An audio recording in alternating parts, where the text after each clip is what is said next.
Welcome back to another episode of the Life's Ambition podcast. Today we are joined by someone with one of the most inspiring stories I've heard. He's going to share his input on running his own business in the physical therapy and athletic training world. Without further ado, Chad Dunn. Chad, how are we doing today, man? Doing good, Drew. How are you doing today? I'm doing great. You know, things have gotten significantly colder in Raleigh, so I gotta say, running outside. So I've been training for a marathon, and that's been a lot tougher. Yeah, my wife and I, we went out last week. We ran 10.5 miles. So again, kind of same thing. I do it for activity. I do it for fun, but it's a little different when you're running in 80-degree weather out here in Arizona. Yeah. I'm sure. Yeah, we're still at 80 right now. Holy cow. And dry heat too. That's always a nice thing to have. Yes. Yeah. In the summertime. Yeah. In the summertime. But, when you're running, this is the best time of year to run. Yeah. You got any tips for, so this would be my first ever marathon. And obviously I've been training for a little bit for it. I just ran 23 miles for training a few weeks ago now. Do you have anything that was your longest run that you did? 23 miles? Yes. Oh, you're there. Yeah. Do you have any tips for race day itself? No, just make sure you warm up real well. Make sure you get warm up. Make sure you have your food, water along the way. They say every 3 miles or so, have your little deal. Goo packs.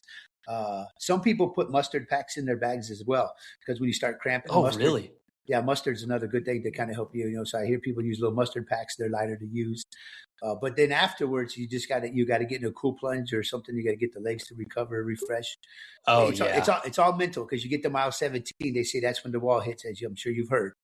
The 23 mile run, I got to 15 and I couldn't feel my legs anymore. And I'm like, this is brutal. Well, I'm reading a book right now. It's called Do Hard Things. It's by Steve Magnus. And, kind of talks often, they talk about toughness. And so it opens up, and he talks about Bobby Knight. He opens up with Bobby Knight, talking about how he ran Indiana basketball back in the days when he was 38-0. And what he was looking for, I need people that were going to be, 110 wind sprints, diving on the ground ball.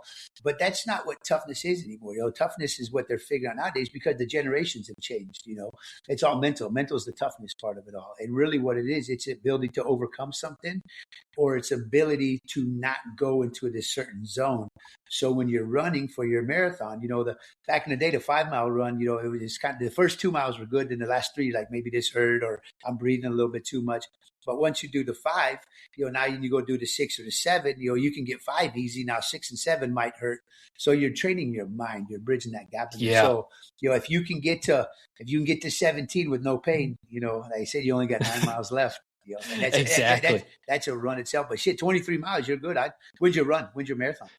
It's January 10th and 11th. So I'm going to Disney and I'm doing the Goofy Challenge. So on the 10th, I'll run the half marathon, and then on the 11th, I'll do the full marathon.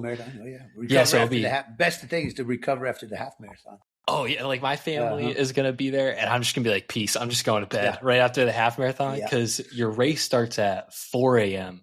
So that'll be a lot of fun. Yes, but they have DJs and stuff for you. Yeah, so that's why they now looking at all these rock and roll marathons and everything that they do.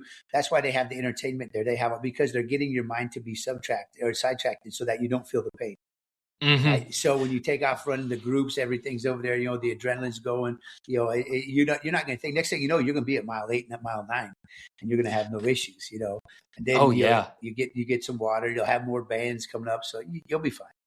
Yeah, the mental toughness aspect, because I don't do any run groups or anything, and you're very much on your own, and so it's just you and your thoughts just the entire way. Even if you have music going, I can't really I don't hear the music. I kind of just hear what my body and my mind is telling me. Yeah, and so that's kind of what I do. That's good. I'm opposite. When I run, this is the only time I don't think. I don't think about work, my book, any speaking. I don't think about it. I put the music in, and it's the only time I hear all of the words to the music. So really? So I figure if I can go out and listen to 40 songs or so, that's basically a 2-hour run. So there's my half-hour marathon. So I got a 40-song playlist, and I just put those on, and I just listen. I don't think about nothing except for just going. Yeah. Are you training for anything specifically now? No, my wife is doing a high rocks, so she's doing one of those high rocks competitions. So she started training here a couple months ago for it. She's doing to partner with another female friend, and so I was just kind of help pushing her along. We've ran the Pat Tillman race, and we've done some of the things out here in Arizona. Awesome. But she wanted to start doing some different. So I'm challenged her. You got to have 6 mile running to do this high rocks, is what they said. So she never thought she could run, or never thought she would run 6 miles. And so congrats to her. Yeah. And that's what I told her. I said, I'm proud of you. So we've done 6s, we've done 8s, and then last weekend we've done 10. So I'm trying to get her to just run a half marathon. The longest I ran was 14. And then again, I got a canal. I just take off by myself. I'm not in a running group or nothing. It's like you said, it's easier to do that way. So, I'm trying to get her, but after we did that 10 miles, she said, man, that was the hardest day of my life I think I've ever had. So, but I told her, the next run, the 9 and 8 is going to be easy. So you should be able to make it to 12. So we'll see if we can get that half marathon out of her. Yeah. You mentioned the mental toughness aspect, and especially with running alone, it can be very challenging because it's really just you. And that's it. And so how did you develop your mental toughness over the years? I know you've had a crazy journey. And how did you strengthen your mind as well as your body to be able to be resistant to these outside factors and external factors that you've been exposed to?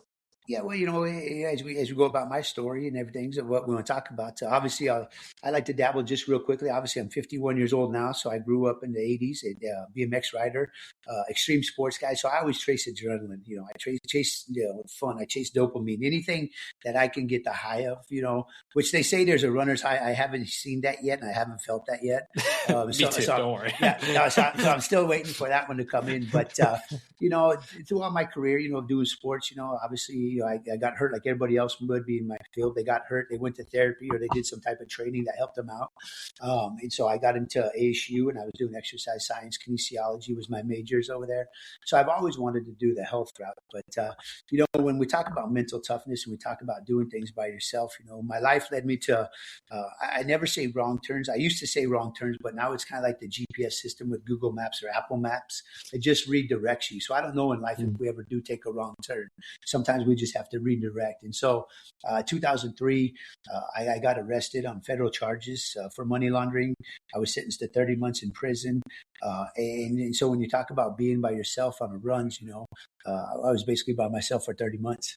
In the system. So that was a part to, you do a lot of reflecting, a lot of self-reflection, such as like you said, when you're running, you do a lot of thinking and you do a lot of different things. So those time periods for me, those were what really set me apart mentally. I knew I was always going to be a tough guy. That's how my life was. My dad was a country person. My family was country. So, it's hard work. So I've always had the work ethic. It's just, I love entertainment. And, as a college kid and as a young 20-year-old kid, it just led me on a path that I shouldn't have been on.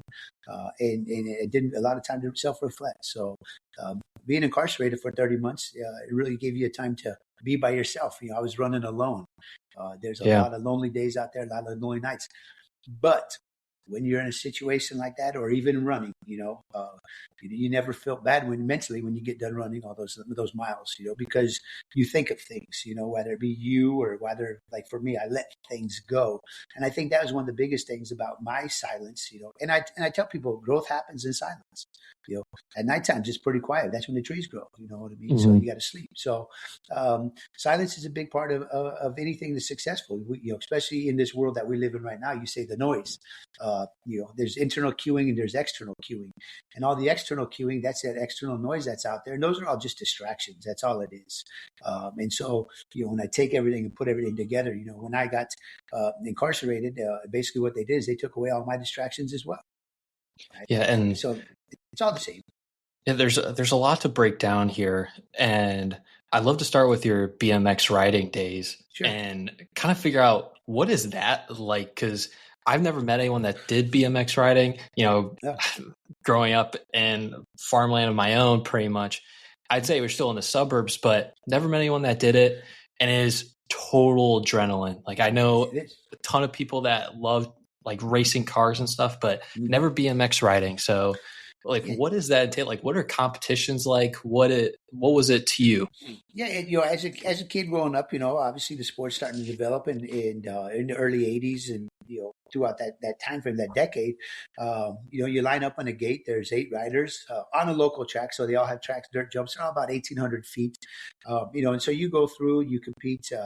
Some people would ride the jumps, and some people would jump the jumps. So it's kind of like anything else. Now going back into physics, the more time you're in the air, the less speed that you have, also. But there's always Mm, quicker ways to get over these obstacles, which is life. So again, how we handle our sport will also transition in life. But on a national level, I grew up in Colorado, was racing there, became pretty good, moved to Arizona.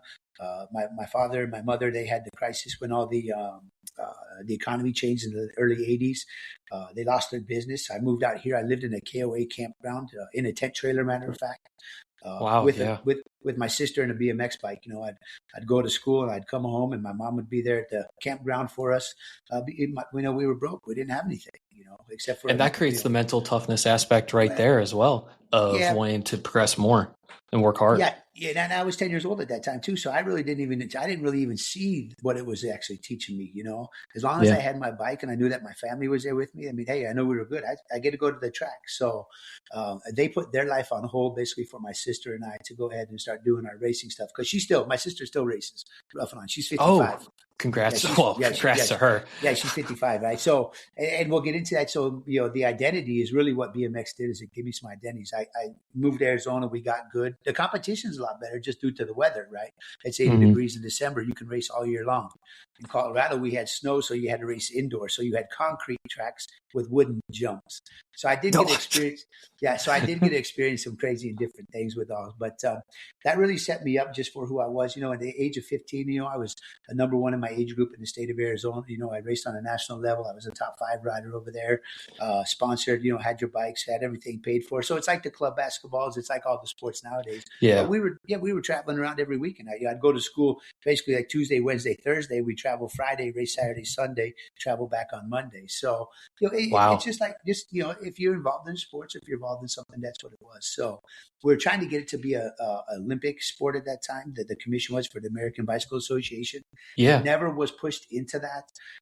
And so at 15, I decided I was going to get out of that, and I was just going to start doing traditional sports. I wanted to play football. I played football Pop Warner when I was doing it. Again, tough. My dad played football at Colorado State, so that was kind of in my blood. And I was just over the BMX stuff. It was fun. But again, you get into high school sports, and so that's kind of the other thing, especially with a lot of these prep schools that are coming out here now for basketballs or different sports, the IMGs, you lose the traditional high school stuff. The big schools, yeah.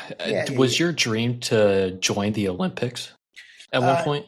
No, I think it was just maybe a goal, but, as I tell people, the BMX stuff for me, it would just kind of set up my identity. And what it did is it taught me to compete. It really did. It taught me to compete, and always be, to give the best you get. Because again, you're a solo sport. You're on the track by yourself. You got 8 riders, your mom's not at fault for it. Your coach is not at fault for it. Your dad's not at fault for it. If you lost, you lost. These kids nowadays, they put the blame on everybody else's. That's why I like the swimming. I got a lot of swimmers, and I tell them the swimming or any track and field, it's very simple. You got to go from point A to point B in the quickest amount of time. If you do that, you win. And that's why I like wrestling too, is that it's very much a one. Yeah. It's you and that's it. And I guess you said that you were sponsored too by BMX, right? Or like by different companies. And I know like the cream of the crop that I can think of is Red Bull. And I see these clips of these riders that are sponsored by Red Bull going down these mountains. And I'm like, what are they doing? And it's just absolutely insane. I guess like, how did you learn to master your craft in a sense at that age to get to that point? And how do people contact you about sponsoring you? Are they just at these different competition events? Yeah, so again, when I talk about the 80s, what you did as a kid, you ride your bike every day. You're not sitting on playing video games. Only time we played video games was we were in the car, the motorhome, or the airplane, and we're traveling from competition to competition or race to race. Other than that, you're on your bike here in the neighborhood. Make sure you come home when the lights are on, so you and your friends are out jumping at the schoolyard. So the practice was there. So now you had to put that into the track. And again, when you become a good rider or an elite rider, people are watching and people follow that stuff. So they're at these races. They do have team trophies that they have. So you're on a team and they put you together. If you win, and the more riders that you have, the more points that you score. So, a lot of the bike shops that were out here, Bike Barn was one. GT, I had a co-sponsor with those guys. Where they give you a bike and they give you a uniform. There's a lot of Bike Harbor was another one. So there's a lot of these bike shops that would sponsor you because they see the value. You could help them win a team trophy. So it was an individual sport, but again, like wrestling, is that you're there with a team. And that's really what I ended my athletic career with. Is I ended with wrestling. When I was playing football, I was too small. I grew up. I was 5'2", 125 pounds. I wrestled 119 pounds my freshman year, and I wrestled 140 pounds my senior year. Some of the things wrestlers have to do is just insane to make weight, whether it's like wear trash bags. You're just sitting in a sauna for a really long time, just losing water weight, especially the day before. Well, it's dedication. There's dedication, right? So how dedicated to the craft are you? People asked me last week, when we had Thanksgiving come around, they're like, Chad, what are you guys doing for Thanksgiving? Thanksgiving's it's a weird point for me, because the ABA Grand Nationals was always in Oklahoma City or Tulsa for BMX racing during the Thanksgiving weekend. So I was having Thanksgiving dinner in a hotel on the road. You really couldn't eat too much because you had to go race the next day, So it was more of just hanging out with people, family, friends, and whatnot. Then one of the things that never really gets me either is wrestling is a winter sport, right? So when you're cutting weight, you can't eat Thanksgiving. Nope. Right? You can't have a Christmas dinners with everybody. You can't eat that either. So when it comes to Thanksgiving, I let everybody know. I go, it's kind of a different holiday for me because again, I don't sit there and enjoy the feast and the famine of everything because I couldn't do it growing up. But again, it's a time for people to get together. See, I'm so glad that in hockey, we didn't have to make weights or anything. Like it was a full year sport, but you can indulge for certain times. All the time growing up, there were certain weeks that were off where it was, like we had tournaments for Thanksgiving, and I got a funny story for that one. But and like Christmas, we'd have off, so we'd have holidays off. So we weren't trying to make weight or anything specifically, kind of like wrestling, where you're saying, or like really have BMX tournaments. But we did have one, and we couldn't have Thanksgiving anywhere else except Hooters. Hooters was like the only restaurant in Detroit where this tournament was. I don't know why, but the entire team went there, and it was like me, my mom, my dad, and stuff. So I thought that was pretty funny. You guys got the heads down as kids. You don't want to be looking at all the waitresses, moms and dads are there. And like we're 10 at the time and stuff too, so it makes it that much better. But that story is still brought up. And the reason why I bring it up is because that story is still brought up today about how we went to Hooters. I know obviously not the fanciest place, but Hooters. Yeah. And it has a lot of memories to it. And I know you weren't able to have Thanksgiving because of the BMX tournaments, but I'm sure you talk about with your family now about the different experiences that you had then. Yeah.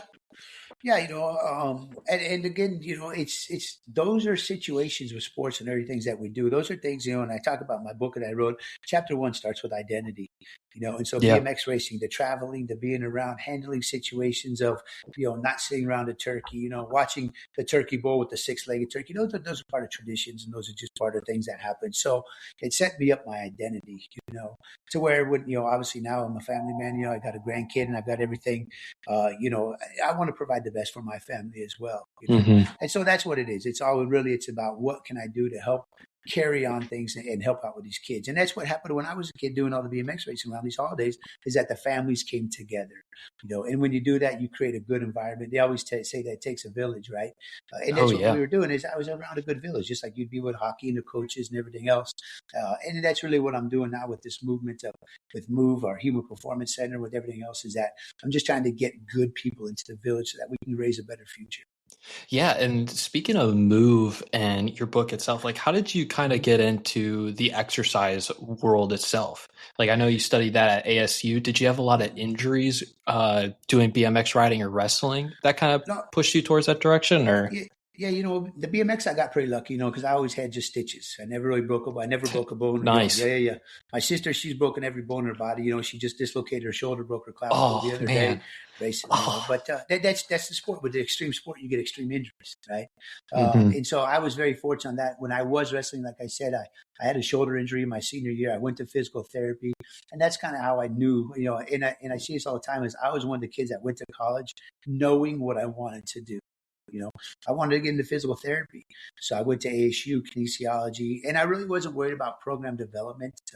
That was kind of something it was part of the program to studies. But really what I liked is I liked the way that the body worked. My dad was a construction guy. I grew up, I was doing some construction with him. And so I like building things. The difference is in Arizona, when it's 120 degrees outside, you're doing road construction. That's not a good job to have. So I got hot one day. It was 100. I think it was the hottest day we had out here, 127 degrees. And I came inside. We got shut down by the state. And I said, Dad, I'm going to go to school and get me a job and an education where I got to work inside. And he said, son, if there's one thing I taught you, he says, use your brains and not your bronze, right? So again, I went to ASU and I knew what I was going to do with the kinesiology. I was studying, my minor was Spanish, obviously the Southwest part of the United States, Spanish is a good thing to have. Went to Mexico, we've been there. So I had a good plan until I got to college, and then my plan kind of got derailed a little bit. Yeah, which is crazy how it all works, because the fact that you knew what you wanted to do is great. I find that a lot of people struggle to understand that. And it sounds like it took you a lot of these different experiences, whether that was working outside. Trust me, I was working in like an 8-foot tall prairie in high school and like my freshman year of college. And I said, yep, I want to work inside. That's what I want to do. And for people that are unsure of what they want to do, what kind of advice do you have for them? I know you obviously already knew, but I don't know. What do you think? Yeah, I mean, the society's different nowadays too, right? I mean, we're looking at different careers and different ways of just see what is the value of education. That's really what we have, is what is the value of education. As a business owner of a physical therapy clinic, because we do sports performance now, we do physical therapy, we have cryotherapy. I never went to PT school. I don't have a PT degree or license. I've got certifications, but by going on the limb and being able to do things, I've always loved sales. I've loved sales, and I started off doing some of those simple things. And any business or any job that you have, sales is very important. It's customer service, it's communication. And so I tell these kids is that whatever you do, if you don't have an idea, just go in there with the mindset that you're going to learn something about selling yourself. What values do you bring to a company, to a job, to a craft, to whatever, a trade, whatever it might be. And I don't say that you have to go to college all the time. Again, we talk about the homeschool stuff, and that was before the COVID era came around. Now the colleges with the hybrid programs are a little bit different. There's plenty of ways of studying right now. There is a plethora of ways that you can get information. And for me, what I've done is I've self-educated, and working with a lot of different people that come around, and as I do research all the time because it's available. Back in the day, in my days, I had to go into the Dewey Decimal System. I had to go look up the thesaurus, right? I had to go to the library. But now it's at the fingertips of you. So it's a lot easier. I don't watch TV. I research. So at night times, I'm either reading a book or I'm doing research on my phone. There's always a way that you can better yourself. And I think that's one of the biggest things I tell kids, even to this day, is that when you go to school your first year, to get your studies done. That's the biggest thing. Just get your general courses. And then you're going to find out what it is that's going to attract you. But you have to do that through a variety of things. Go get a couple of different jobs to find out what you want to do. I'm still a firm believer that you should work first. Just take a couple of jobs and then go to college, because I think it would help people stay in there. But nowadays, it's just, I think... And I've looked into it. I think trades is the biggest thing now, because we have these data centers. Well, we have these data centers going up, and everything's about data. So people still have to build those, computers, AI, generate, everything's going to be taken over with a lot of these jobs that we were actually given back in the day. But now somebody has to build these facilities. So, the world nowadays, I push a lot of kids into trade stuff if they don't know what they want to do.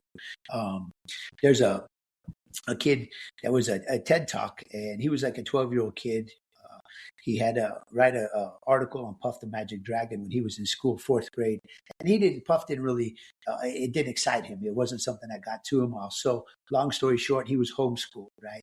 And he was a backhill skier, kind of a little bit of an extreme sports guy. And when he was doing this research, he went to a lot of people, and they were asking him, what do you want to be when you get older? And people always ask, what do you want to do, or what do you want to be when you get older? my mom and dad or my generation, they said, well, you should be an attorney, you should be a doctor, you should be a firefighter, you should be a teacher, something such as. So he went around and he asked all these people that were these things. He was an attorney. He said, do you like your job? They said, it's a lot of hours. I don't go to trial. I don't get to do what I want to do. They asked doctors. It's a lot of schooling with fellowships, residencies. It's a lot of malpractice insurance. It's tough. And he asked all of these people, and not one of them was happy with what they were doing. Right? They said it's just a job. And so this kid here specifically, when we was talking about it, they said, well, what do you want to do when you get older? Or what do you want to be when you get older? And he said, I want to be happy. And so what I tell these kids nowadays, school might not make you happy. Do something that's going to make you happy. You know, a job is something that you do, but a career is something that you are. So what are you going to be? You know, and that goes again back into the self-identity. So I push them to do what they want to do. But again, if you're not going to learn in school, there's plenty of other ways to learn. I think that's a really important message that you're sharing there, because you find that the happiest people with what they're doing actually create the most success out of what they're doing.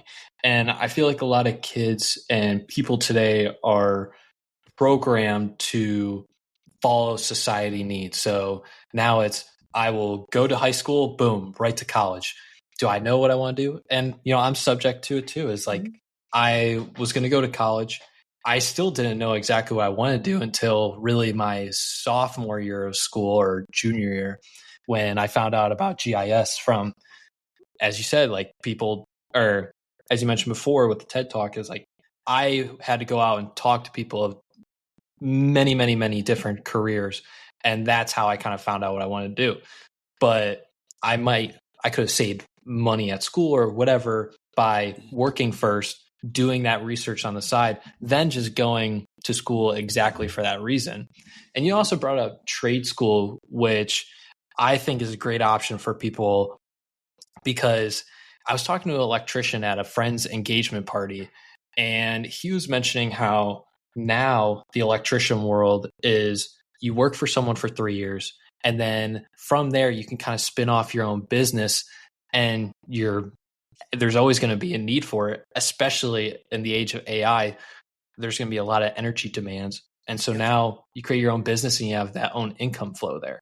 Yep. And I guess for you, it's awesome to hear these tips and advice, because I'm sure, you know, going to prison and then coming out, that's starting from ground zero. And to see what you have built along the way, do you ever look back and you're like, man, like, I'm pretty proud of what I have done, even throughout everything? Yeah, you know, I had a client that was in here this morning. She was working out, and obviously my little grandson. I got a little grandson now, so he's our newest employee, right? So we got 8 employees now. He's 6 months old. He comes to work with us every day. But he smiled at her, right? And she says, "Oh my God!" She goes, "That's the first smile that I got today." And I was sitting there thinking about it, you know, which that's cool. And I'm glad he can make her smile. But like, you know, the first smile I get every day is my own smile. Right?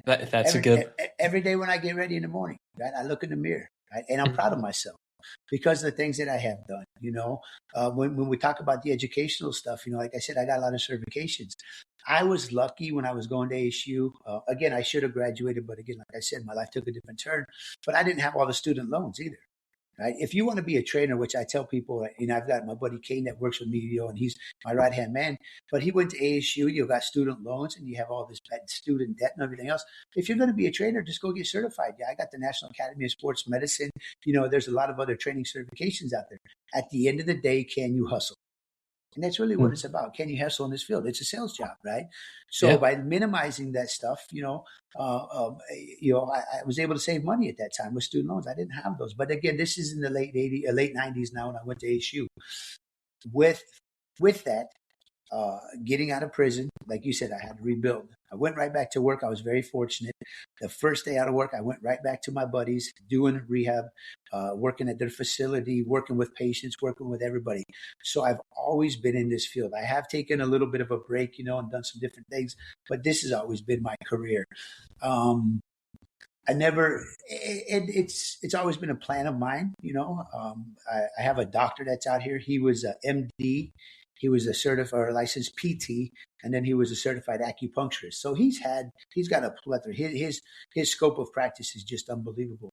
And I was looking at him back in the day. I'm like, this is kind of cool because they would go get the evaluation from him medically, and then he was part owner of a physical therapy clinic, which he kicked the patients over to that. And and then if they needed some dry needling or that today that's called acupuncture, then he could do that as well. So it was a complete process from A to Z, and I liked that theory. One of his employees, my mom worked for him, so that's kind of how I met the doctor. One of his employees, she moved to Florida, and she was a PTA, physical therapy assistant. And I asked her, what are you going to do there? She says, well, I'm going to open up a physical therapy center. I said, well, how do you do that? She goes, I just got to hire a physical therapist. Oh, okay. So you don't have to be a therapist to open it up. You just have to be creative. And so that model stuck in my head from the late 90s, right? I thought that was a pretty cool. So when I got released, which was in 2008, I went back to work, doing training and doing my physical therapy, working with a great group. These are my guys for life. But I knew I had so much more to offer. Like I said, I sat in silence when I was gone. Just like when we were running, I had time to think. I had a goal. I had a why. I had, at that time, she was my fiance, and she had a family. So I had, again, what's your why? Right? That was my why. So I came back with a clear head that right now I'm going to succeed. I'm done with all the extracurricular. I love entertainment, like I said, but entertainment's what got me in trouble. So I focused my energy to being the best business person or best employee at that time that could be. And I knew at that time working with them, I worked with them for another 9 years. At that time, I was an employee. I really was. I had a job. I had more to give, though. And so I'm very optimistic. I'm very energetic. The vibe about me is I'm always going to be able to conquer things because I've done a lot of different things in my life that I've overcome. And so when I was sitting here, I came home a couple of days in a row, and my wife, she said, with my girlfriend, no, that's my wife, but my wife, she says, she goes, I don't like to see you negative like this. Something's bad. You got to change the locations. You got to do something different. I said, what am I going to do? She says, why don't you open up your own place? I said, well, it's kind of hard. I don't have the money, I don't have the credentials, the licensings to do all that, but thankfully there was a company called Uber that came around, right? Uber's not a cab. Right? They're just another self-ride service that they can get you from A to B. Well, I took the whole model from Uber and I brought that into Move Human Performance, is that I am not a therapist, right? I will fix you. I can do cupping. I can do STEM. I can do all of these modalities. I can work on you. I've got my certifications for corrective exercise specialist. I've got a behavioral change specialist certification. So I have the certifications. There's only one thing I couldn't do, and that was bill insurance. Right? But I can still provide the service and I can still get you better. So I opened up with a connotation. I let everybody know, hey, if you want to get better, come see me at Move. Right? If you want to go use your insurance, go to a physical therapy place, but you're probably not going to get better because they don't like their job right now. Their only demand is $65 on the reimbursements or whatever it is. Now, when I got into this, it was $240 a session. Right now, I think it's $65 a session. So we're working 4 times as much just to make the same amount of money. Right? Yeah, so holy cow. That field for me has gone down a lot. I'm trying to find creative ways now, currently even in our facility, to make a difference, so that we can attract more patients. But opening up Move, we're the Uber system. Is what it is. We're not discount cab. We're not yellow cab. We're not any of those or checkered cabs. We're Uber. So I opened it up for the first year. My wife and I, we're co-owners. We work together. We developed it. She does all the medical billing now. But after the first year, I got very busy treating people and I needed help. So I put a job out there. I didn't have the finances to do it, to pay another employee. Obviously, we were still building, but I had a lady that we had some familiar ground. She was a former intern of ours at this other place. She said, Chad, I'd like to come and work for you. So it was like late 2019. She jumped on board. I have now a licensed therapist as an employee that's working with us, whether we were business partners at that time a little bit. We had a different agreement with her. But I knew that the therapists, they don't like to work a lot. They like to take a lot of time off and, they think that they're overworked. And it's a very different profession nowadays, right? So with this, we started doing therapy. We started billing insurances. We were doing sports performance. We had, everything was going well. 2020, COVID hit. Right. Yeah. So we're a startup business in 3 years. That's not a good success rate anyway. The numbers of that of small businesses make 3 years is a little tough. Not alone did I ever hear anything about a pandemic or what COVID was. But thankfully, since we had therapy, now we're a medical necessity company. I was about to say, thank goodness you guys were a priority to keep Yes. open, because a Yep. lot of new businesses did go down during the time period of COVID. Yeah, they had to, and you know, I write about in my book is that I've seen a lot of lockdowns in prison shake people up, fear of things, right? And so when the whole country got locked down or the whole world got locked down, I see a lot of people become fearful. For me, I was never fearful. I see opportunity, right? I'm a very optimistic kind of guy. So how can we do this safely? I told my wife about it. She's Italian. She's the most realist person I've ever met. She's like, honey, we're not shutting down. We're going to make it through the storm. We're going to do everything that we need to do because, again, we're part of the medical chain. Our job is to help people get better, not just physically, but mentally. And I saw a lot of great physical activity during COVID, but mentally, I think people were struggling, and so we did a lot of stuff to help them mentally stay locked in. We provided a sanctuary that people could come and still work out. Yeah. Companies from around the nation. TCU shut down, University of Maryland shut down, University of Oregon shut down, but a lot of these collegiate athletes still had injuries. So they found out that we were open, and I had athletes sent to me from all around the country because they knew we could continue their plan of care. So 2021 was our busiest year that we ever had. Right? That's awesome. And that's kind of what helped us. So again, we're one of these businesses that was very fortunate for what happened with COVID. I know a lot of them can't say that they survived and thrived through it all, but I definitely can say we can. Yeah, my to kind of go off the therapy aspect is, so my dad, he's been a physical therapist for 20 plus years. Probably, and I talked to him about him a few times on the shows. He's one of the hardest working people I know. He sees on average probably like 24 patients a day, and that's just unheard of for what he does at this point now, especially in the physical therapy world. Yeah. And he mentions how there's like dry needling and all these new advancements coming out. So it sounds like for yourself, the whole research aspect on top of everything is you're becoming well more versed. And it's funny to think about how you never got the physical therapy degree or exercise studies degree that you're looking for, but now you have those people in your arsenal. Yeah, and I don't like to say, politics aside and everything else aside, but you look at education. Elon Musk says, well, how are you going to do this? How are you going to hire these people, that have more education for you, or how are you going to build this business? He said, I'm going to hire the people that have the education. Yeah. And that's what I needed. We have a great team here. I've got 2 therapists that are on staff right now. They're both DPTs. One came from New York, and the other one, Brandon, was out here at a private college that he went to. And then we also have a PTA that's on staff.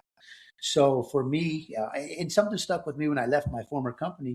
My boss, he said, Chad, you're going to have a hard time running your company because these guys are a lot more qualified than you are with their education and all that. And I know that. I used to say that I'm the dumbest one out there just because I'm always learning. And I had a mentor. She said, don't ever say that you're the dumbest one. Just say that you're the smartest student. So for these guys, when it comes in, we talk about physical therapy, I let them run the course. They're therapists. They have their doctorate degrees. I don't. But if they want to talk about experience, I've done this for 30 years. I do have certifications. I stay up to date on continuing educational stuff. Again, I'm always bringing different theories and thoughts to them so that we as a team learn, get better, and we stay up to date. Obviously, I'm old school. So like your dad 20 years ago, we didn't have cupping, we didn't have dry needling, we had manual therapy. And that's what I do. I do a lot of manual therapy because I like to be in touch with my patients. It's a lot of old school. The BFR, the stuff that these people use nowadays. Does it work? Yeah, there's some principles for it all, and we have different things with these doctors. But like, what really works is work. Right? Needles, cups, blood flow stuff. I mean, that's all cool, fine and dandy, but there's certain things that you have to do to attack the nervous system. There's certain things that you have to do. And I'm not discrediting any type of modality. It's just that at the end of the day, you got to work, and again, it's physical medicine. Oh yeah. I mean, seeing a trainer can only do so much.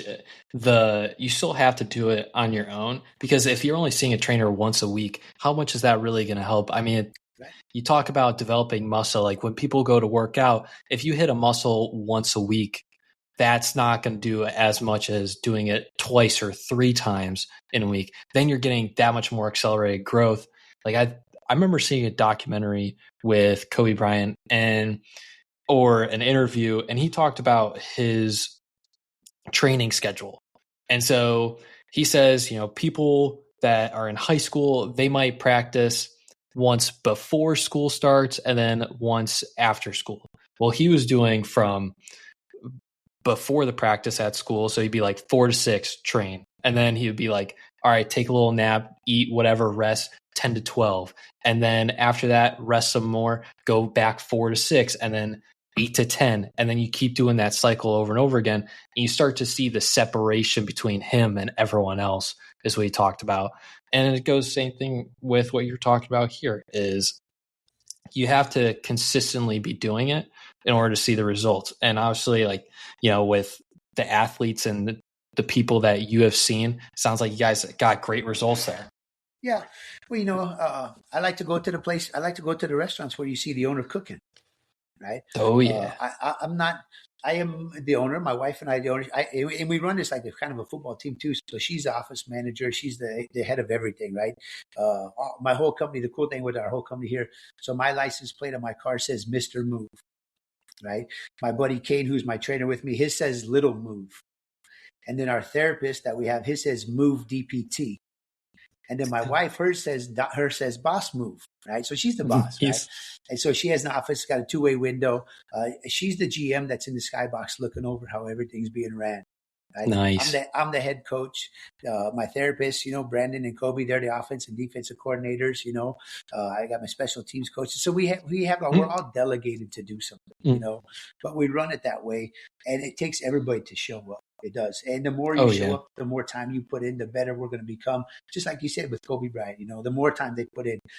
Kids nowadays, I don't know if they're willing to put that work in, and if we do have the kids that put the work in, I think the other thing is that you are willing to work, but are you working on the correct things? Such as building a business, I mean, for me, anybody could open a business up. But like in 2017, when we opened it up, this was all, I was losing money left and right because again, we took both finances, we put them into one job. My wife stopped bartending, and so she helped us out.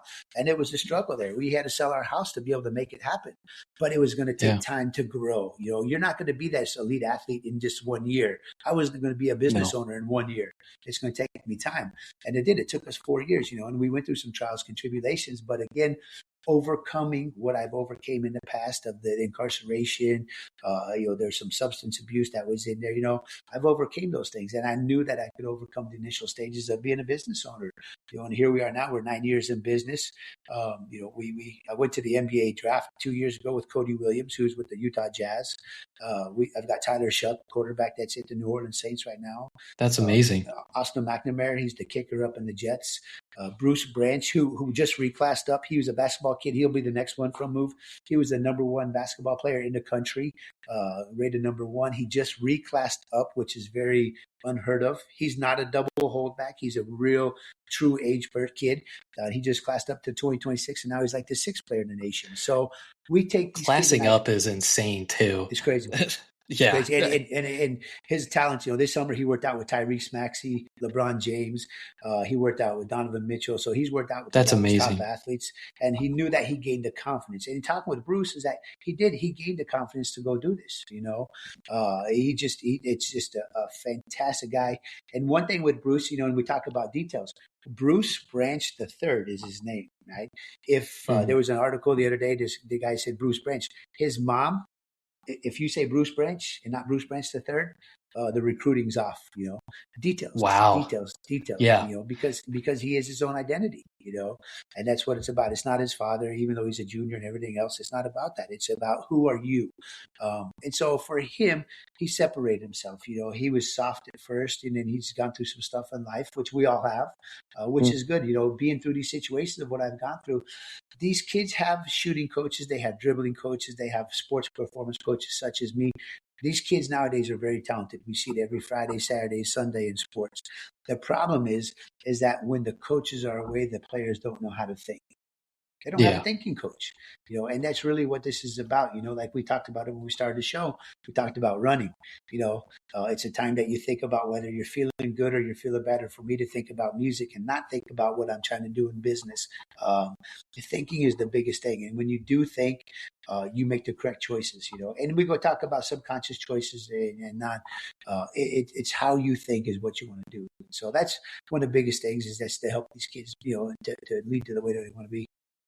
And it's amazing how like traumas can bring people together. Like Yeah. these kids are under such a spotlight, and you talk about how like once their coaches are gone, they don't know how to think because it's wake up, train, go to sleep, or train throughout the day, go to sleep, repeat the same thing. And so that can be pretty traumatizing for a kid that's really young. I mean, going into college or anything like that, you're 18. Like maybe some of these kids are a little bit older just based on classing. But like with the experiences that you've gone through and what you've had to deal with, I'm sure you can just you can share different experiences back and forth. And that creates more of the environment that you're looking for. Yeah, you know what? I mean, so I think in the 9 years that we've opened, obviously we had Arizona Compass Prep, which is they're a top 5 basketball team in the country on the prep circuit. They play Montverde, IMGs, and everybody else. So I've had Ty Washington, who was with the Suns, and he got drafted with the Houston. Jabari Walker, who currently plays with the Philadelphia 76ers. We have the blueprints in front of these kids, and so I tell them is like, here's what you got to do. But you take the good and bad from every one of them, and so now what you do is the newest one, such as Bruce Branch right now, the third.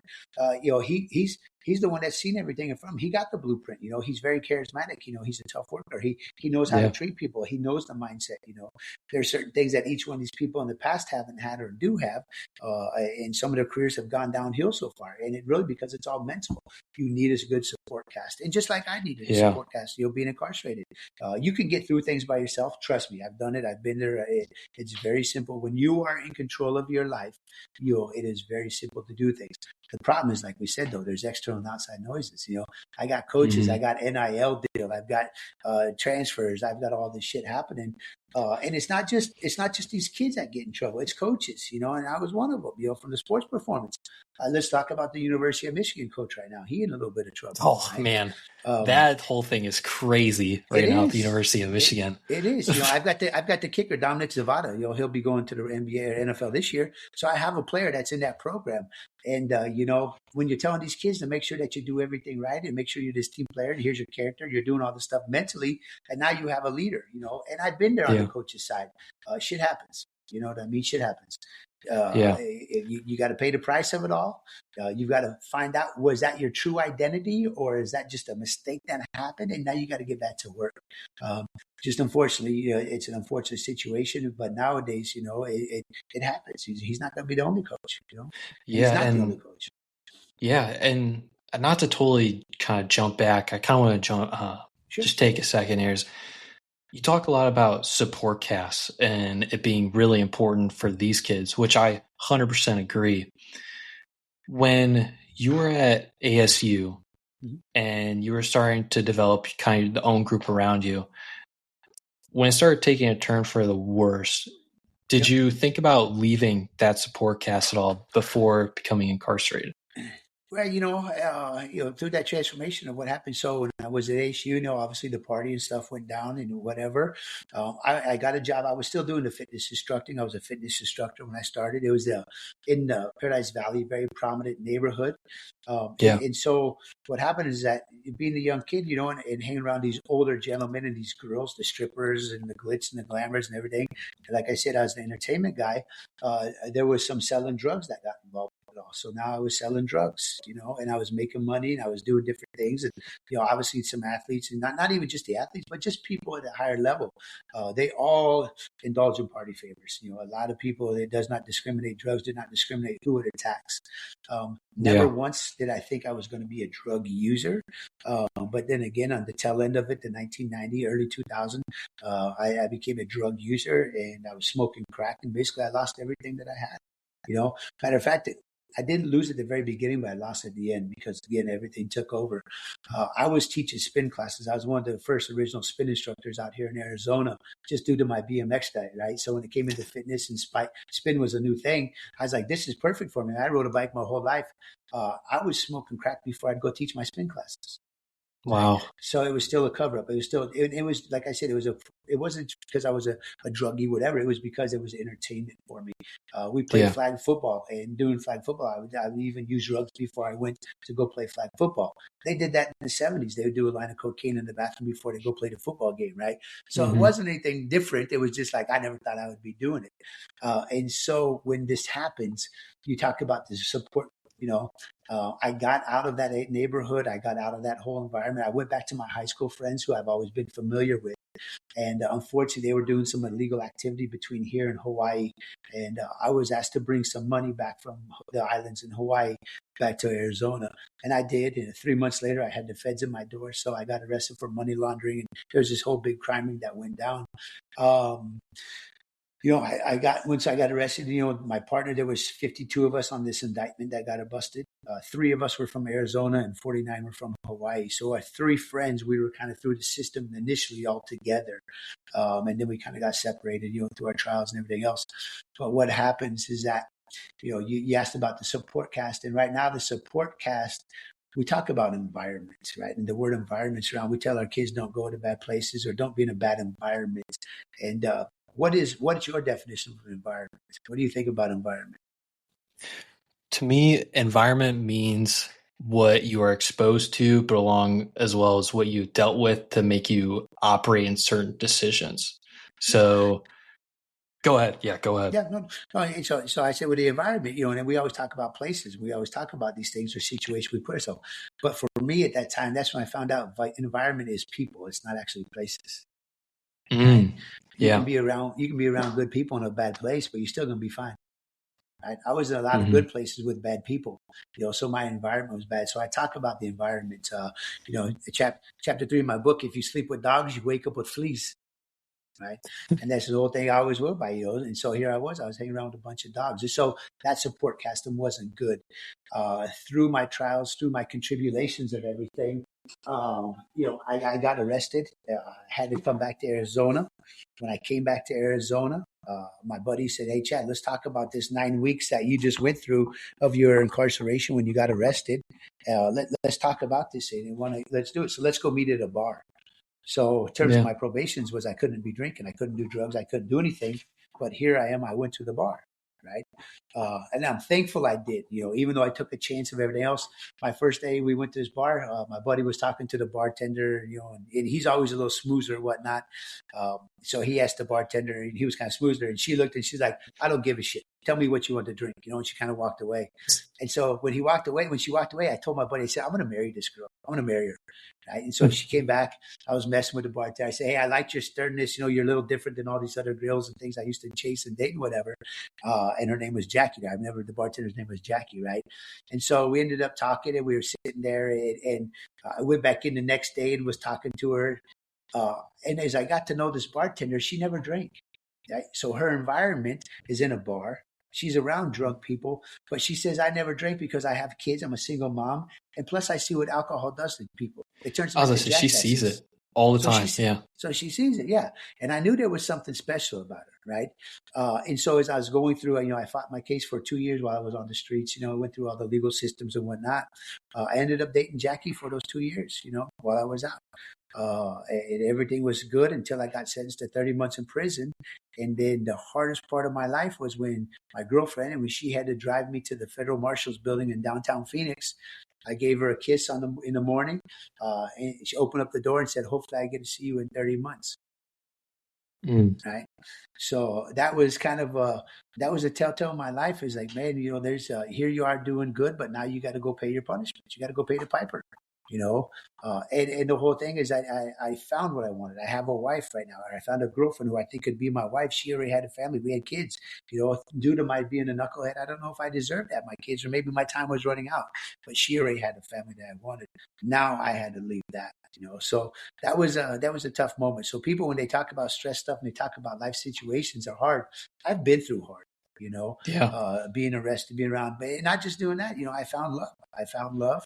And then I had to leave love. It's never good leaving somebody or something that you really want. I'm gonna plug this in real quick. Good. All good. All good. Yeah. Yeah, so that was, that's things. I've put myself in different situations, but environment. Now I found a good environment. I found this lady, she's exactly what I wanted, exactly what I needed, and now it's time for me to leave that. Not good. Yeah. How scared were you? Or were Uh, you scared at all? nah, Because that's pretty tough to be a young kid going into that yeah, kind of stuff. well, even at that time, I wasn't a young kid. Remember, this is all through my 20s. I've done stuff. I think I was 29 when I got incarcerated. I take it back. I think I was 29 when I met her. So yeah, I think I was 32 when I got incarcerated. 32. Gotcha. Yeah. Yeah, I was 32. Yeah, because I met her when I was 29. She was 25. So that, again, this is not just kids, but again, my early 20s. There's a book out there that says the defining decades, and it talks about your 20s. It says whatever you do in your 20s is what you're going to do for life. Right? So here I was in the early part of my 20s. I was a knucklehead. I was running the streets. I was doing stupid shit. I was hanging around bad people. I was using drugs. I was selling drugs. I was doing all that. So when I got arrested at 29, I knew that it was time to change my next decade. And really what I wanted is I wanted to be a family man. I wanted to be a business guy. I wanted to be successful. I wanted to be happy. Yeah. I want to be happy. So when you talk about fearful, people always ask me all the time about being afraid and whatever. White guy in South Phoenix, living the streets, you know what I mean? Running the streets, getting chased by cops and making drug deals, doing stuff. That's fearful, that's stressful. That's but if you show a sign of fear in the hood and stuff like that, you're gonna get robbed. So I really don't fear things. The only thing I fear is snakes. Right. I'm not a snake person. If it's a rubber snake, I'm running from that as well. But I don't That's all fear right. My anything. thing is bees. So Bees, yeah. Yeah, I don't fear anything just due to the fact I put myself in some different situations, which again, though, that's mental. It's mental toughness. I've known I can get in there. So going into prison, when I self-surrendered, I walked in, checked into the door, here's my name, and let the journey begin. And you can't show no sign of weakness. You can't, and again, it was a federal system. So again, I know when people listen to these podcasts, there's differences between the feds and the states, I've been very fortunate to be in both of them. I haven't been in state prison. I was sentenced to prison because during my pretrial release, when I was trying to get my life back together, again, my life was put on hold too. And meeting Jackie and do all these stupid things. I got 3 DUIs when I was on pretrial release. Wow. Right. Not good. Wow. You're not supposed to be drinking. So I did get sentenced both in the federal system for 30 months. And then my last sentence came too was with the state system. And they gave me 8 months in state prison for my DUI. But they allowed me to run that concurrent with my federal time. So thankfully, I didn't have to go back into the state sides. But those were wake-up calls for me. They really were. And that was also a time, and not just a wake-up call, but it was a time and a period that showed me like, Chad, you could get through anything in life. Oh, yeah. I mean, what was it like inside? The good things when I got to the federal prison here, it was actually it wasn't bad. It was more of we had the fences. It was more dormitory style living. But my transportation stuff that I had to do prior to that. I went to Oklahoma City. I flew on Con Air. I was in Riverside County, California, and the state systems. Being in and out of the stuff here in Maricopa. You're around a bunch of knuckleheads. But one thing about me is I'm never a victim. I'm never a victim. Everything that I've done, I did it to myself, right? Inside there's a lot of people with a victim mentality. That's a strong mentality to have too. Like that's very important. Yeah, I own up to everything. If I win, I did it. If I lose, I did it. That goes to your BMX days. Yeah, it does. And the wrestling, it's you. I don't blame anybody for what I did. And I tell everybody, part of the transformation is that you have to be true and you have to be honest with yourself. As I was to sit there and bullshit myself, which I did with my DUIs. The first one, it was just bad luck.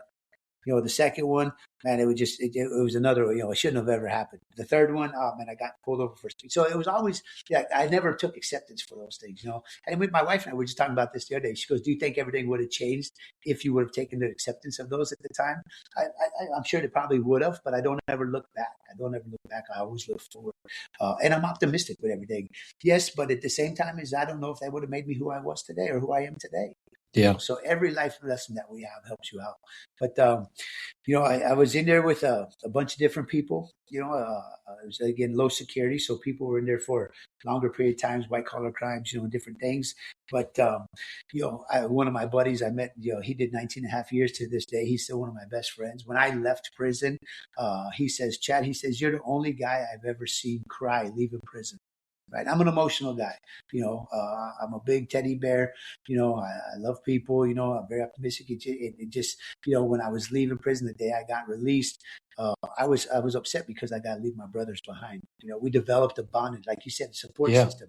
Inside there, we have a support system, and now I'm leaving that. And it wasn't fearful for me. I wasn't crying because I'm, whatever it was. I was crying because you know what, I'm leaving these guys, man, and these are my buddies. These are my buddies, and so one of the things in prison, you never want to show weakness, right? You don't want to fear nothing. Here I am walking out and I'm crying, but anyway, my kids go to college right now, and and they leave me and they get ready to go.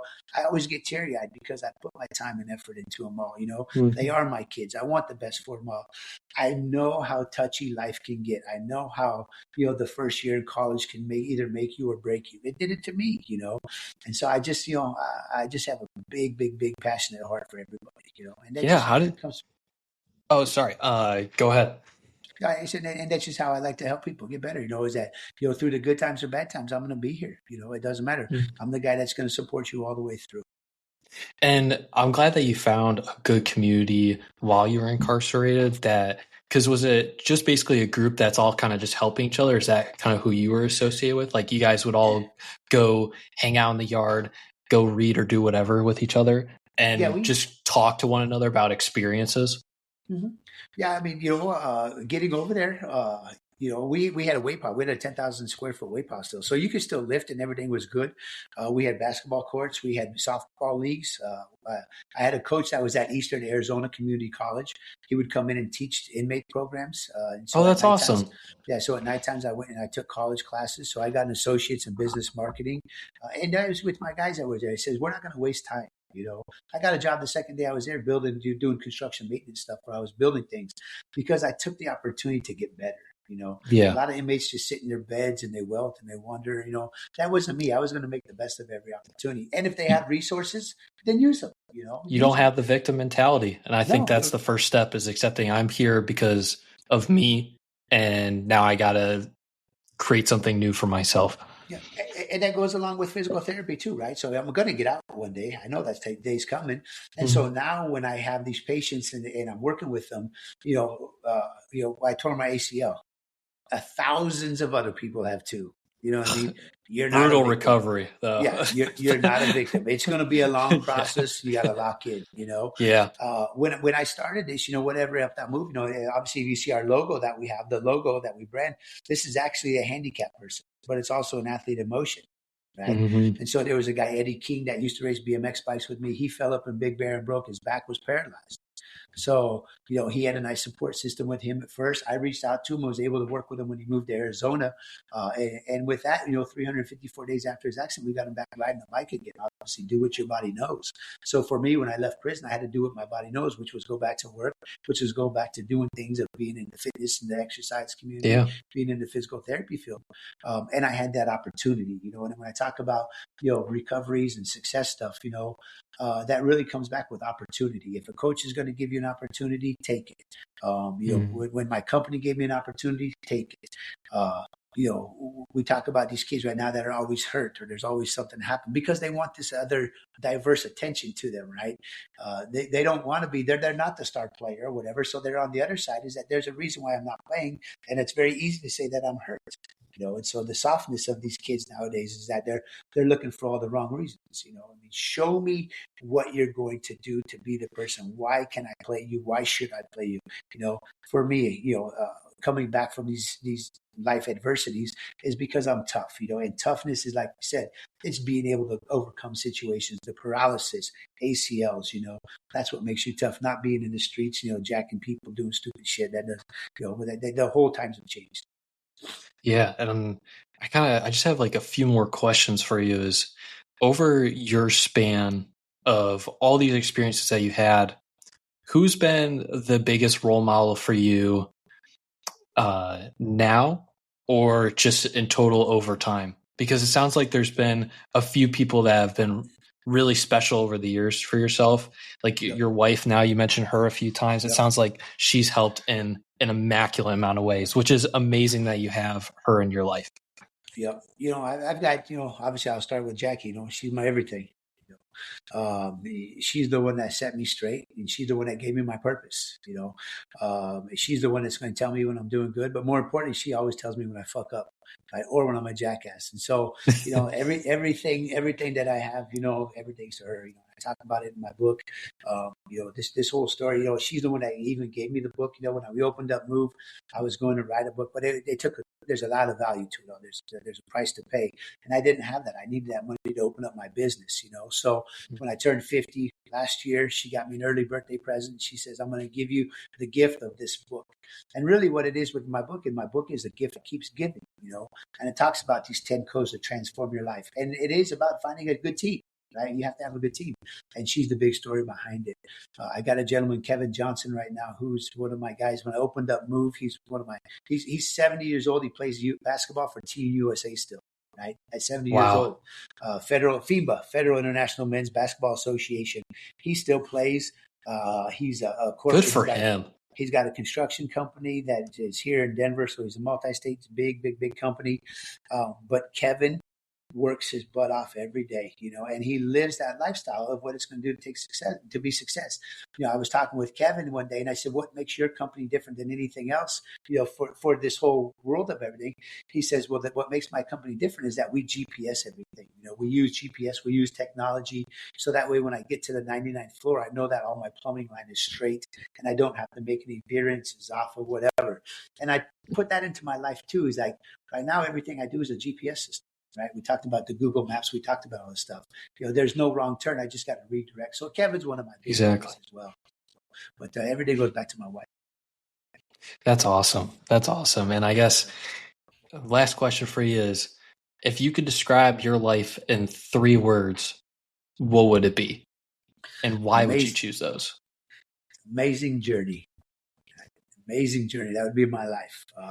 The journey, journeys aren't over with yet, but there's a destination. And I've been fortunate to put myself in different positions. When I started doing these podcasts, I talk to people about my book. They always ask me about my childhood. Right? My childhood, I have zero trauma. I had an amazing childhood. I had an amazing upbringing. I even had an amazing time being the partying kid, being on the streets and doing stupid shit. I had an amazing time doing that. But it's been really amazing now restructuring my life, my career, my thoughts, my purpose, my passion, and putting that all to be a business. Obviously, writing a book, becoming an author, this is just a leeway for me to be a speaker. And so I want to go out there and give hope to kids. I want to give hope to inmates. I want to give hope to people that have not graduated college or did not go to college, and let them know that you can be whatever you want to be. The choice is yours. No, that's amazing, Chad. And I think your story is absolutely incredible. And I think there's no way better putting it of that it's been an amazing journey. And it's been an amazing life for yourself. And I can't thank you enough for wanting to do the show today. I've got it tattooed right here on my arm. It's been an amazing journey. That's awesome. That's awesome. Yeah. So, but I do appreciate it, Chad. And congrats to your amazing career as well. No, I appreciate you having me on. If you haven't, read the book, right? It's a great book that details everything. I'm trying to do a book chain, and every link that we all share can hopefully get this chain to wrap around the world. And then we're doing this so that we can create a better future generation of our kids. Heck yeah. That's awesome. Thanks, Chad. Yep. You betcha, Drew. Thanks for having me. Hey, everyone. Want to take a quick second and say thank you to whoever listened to the episode today. I really do appreciate it, and it means a lot. If you did like the episode, make sure to give it a like or 5-star rating depending on what platform you are listening to. And if you really want to support the show, check out our website or Patreon link below. Thank you, and I'll catch you in the next episode.